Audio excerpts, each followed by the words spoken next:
Choosing your first motorcycle can make or break your first year of riding.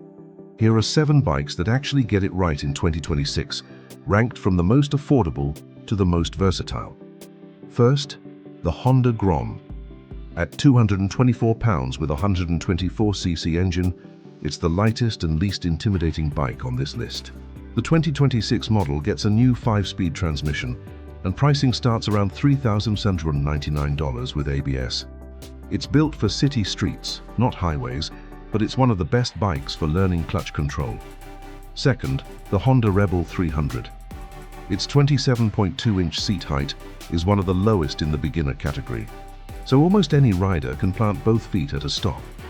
For 2026, Honda added e-clutch technology, which automates clutch engagement without making it a fully automatic bike.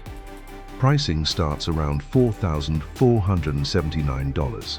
Third, the Kawasaki Ninja 500, which replaced the Ninja 400 for 2026.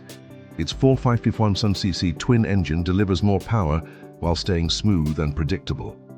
At £366, it's easy to handle, and Kawasaki's Ergo Fit system lets you adjust the seat, bars, and foot pegs to your body. Spend the extra $400 for ABS. Fourth, the Yamaha MT-03.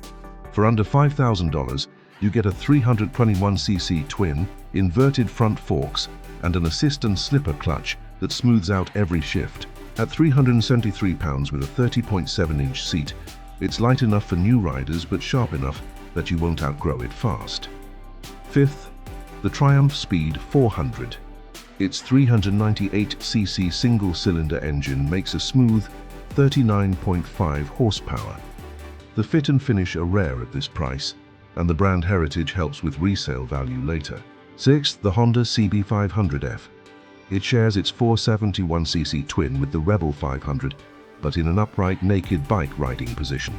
At £414 with a 30.9-inch seat, it works equally well as a commuter, a weekend canyon bike, or a long-term daily ride. And finally, the Royal Enfield Guerrilla 450, a brand new model for 2026.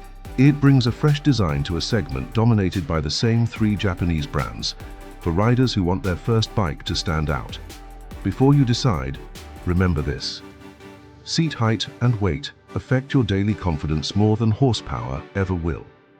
And if your budget is tight, buying used is almost always smarter for a first bike, since your inevitable beginner mistakes will cost far less to fix. So which one fits you best? Drop your pick in the comments, subscribe if this helped, and we'll see you in the next one.